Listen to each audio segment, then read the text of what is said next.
Oh yeah, it's usually here. It's usually like under. We're going in the game. We're in the game? All right, cool. Godly and Blaze versus Laura's and Kyna. There it is. There it is. There, see, removed the AoE hit with no secondary targets from the Crown Princess. It was right there, January 31st. It happened this year, less than 6 months ago. I was right. Do commentary while I read. Okay, going on to the match that's right now. Kyna opening up with Teros, going with Laura's on the Kaya against Godly and Blaze. Godly opening up with Val, so it is Gauntlet Legend number 60 million, right? But like one of them is going to be out there from Godly as we go into this best of 5, and we're opening up on Fortress of Lions here for game number 1.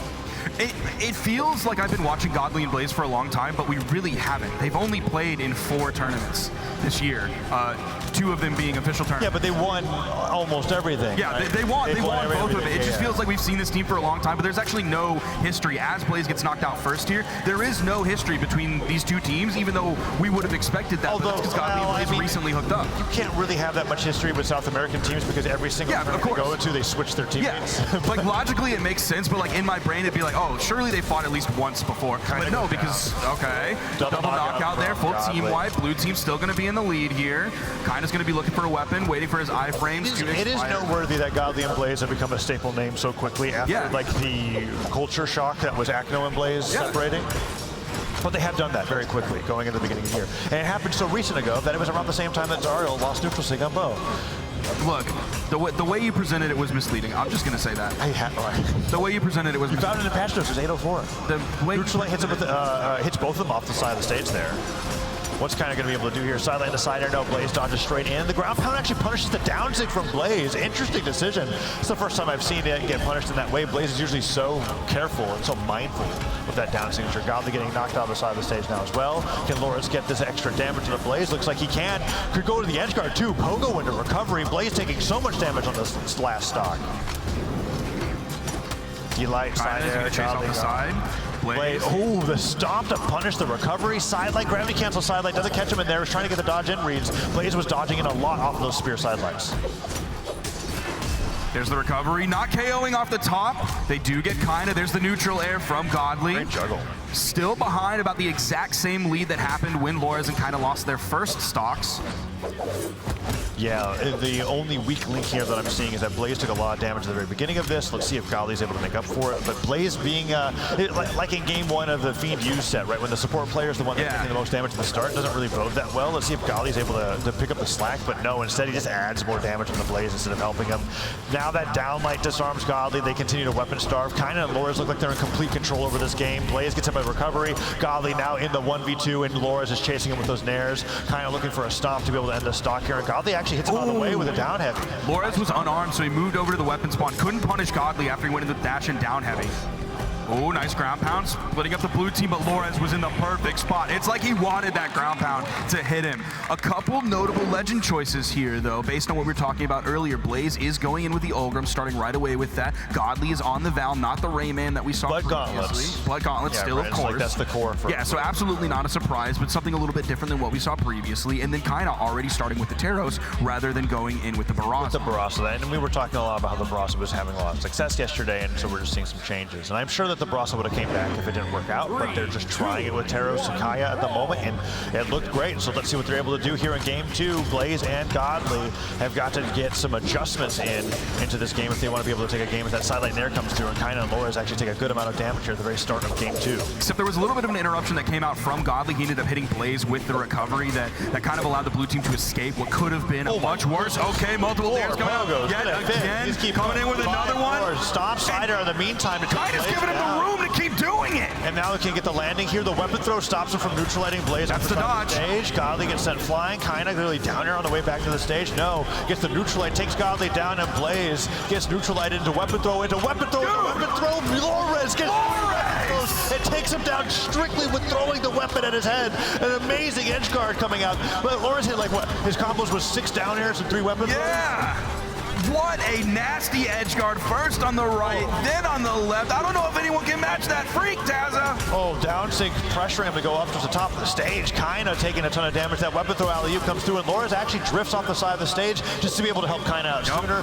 Knew he didn't have the resources to make it back and didn't want to waste all that time. Gets a fresh bow, and now they're back into the game 4 stocks to 4. Tactical stock loss, and Godly and Blaze are not in a bad position whatsoever. They both just caught a hit there, one from Kyna, one from Loras as well. The juggling coming out. Loras immediately immediately moving in, but Godly was able to jump and get above the side signature.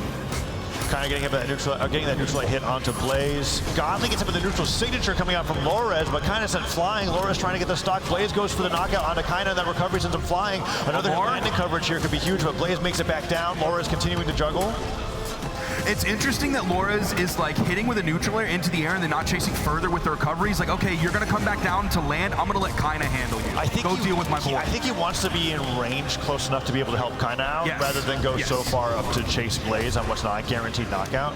Because now they are technically behind by numbers here. Lorez and Kyna against Godly and Blaze. Gets that neutral light. Let's see if Godly's able to avoid any more damage here while Blaze is carried back to the stage by his sidekick. He has a lot of room on this map. The soft platform helping out a little bit, but also the giant skybox that he can kind of float around in for a while as Blaze comes back in. He's coming back in with the lance. He's able to get a weapon fairly quickly. Godly has to worry just a little bit. He's not too far behind everybody else taking a nair there. Kind of has his sights set on him. The D-Sig not hitting anyone, gets interrupted by Blaze. All right, Godly taking a lot of damage here. Suddenly the side Blaze came through that stair while doing a lot of damage to Godly, did save him. The weapon throw from Kyna accidentally interrupted the knockout on Godly, but they managed to secure it anyways, and now he's going in for the team combo to Blaze. Double D-Light Cider, Kyna dropping a few follow-ups with Hammer there, looking a little sloppy, but that's okay. They still have a good lead here against Blaze, and if he can't get this weapon, I don't think he's got a chance in this 1v2. Kyna throwing out some nairs, keeping the weapons denied. Neutral Light will take him down, and they go to match point here in the Elimination semifinal.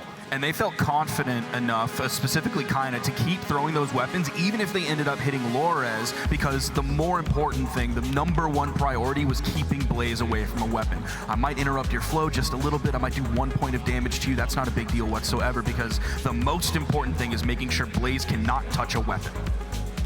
And now what will Godly do? The Val is the most likely thing to change in this team comp. I don't think Blaze is going to break out the Brim to deal with this composition from Lorez and Kyna. And they haven't even forced Kyna over onto what I consider his primary twos pick right now, which is the Barasa. Materos has been doing it, so we're going to go into game number. Is it Rayman? Game number 3. It is Rayman. So this is what we talked about at the beginning of the set, and now he's going to be bringing it out here into game number 3. They have to win 3 games in a row to stay in the tournament. Loser of this is out at 4th. Winner of this goes to fight against Using Fiends to have a chance to fight Java and Fakey in the grand final. Let's see what Godly's able to do with his axe here. He already hit a 2-piece combo onto Kyna. Kyna over on the edge. Godly hitting a neutral light. Kyna could be in trouble here. Instantly target swap over to Lorez while Kyna's recovering back to the stage. Then back to kind of splitting up between them. Godly's axe is looking great so far. Yeah, axe is putting in a lot of damage on the Kyna. Could get a recovery or a side air knockout on the Kyna, but sidelight recovery from Lorez is going to be the first pick up for the blue team, and then the end sig accidentally hits Kyna, so Lorez takes out his teammate. Goes 1 for 1 there in the fray. Blaze the most at risk of going down next. Sidelight from Kyna. Cider could knock him down. Lorez makes it back onto the stage, picks up a fresh spear, and is right back into it. Gets hit by the haymaker. There goes Blaze. Can Lorez follow afterwards, or is Kyna going to do a good job defending him? So far, so good for the blue team as they take the lead here in game number 3. Godly was trying to avoid as much damage as he could. Then Blaze spawned in. He went back into the fray and actually is taking quite a bit of damage on his second stock. Does have to be careful. He's in the orange. He's doing his best. I haven't seen too much from the gauntlets yet. He started off early, really strong with the axe. Unfortunately, towards the end of the stocks, he was just hitting down airs when he needed to find KO options. Falling down air does not work out. Gets hit by the recovery there. Some friendly fire comes through. Lorez not going for the recovery on the Godly, and Godly just makes it right back to the stage. Picks up the axe. A little bit of friendly fire there on the Blaze, and that sidelight puts off the side of the stage. It's a slow but steady lead for the blue team there as they get that side sig. Will kind of go down at the same time. Lorez goes for the save, and Blaze can't get the side air afterwards. Then a D-Light ground pound. This could be the edge guard coming in from Lorez. Double D-Light ground pound save though, or interrupted.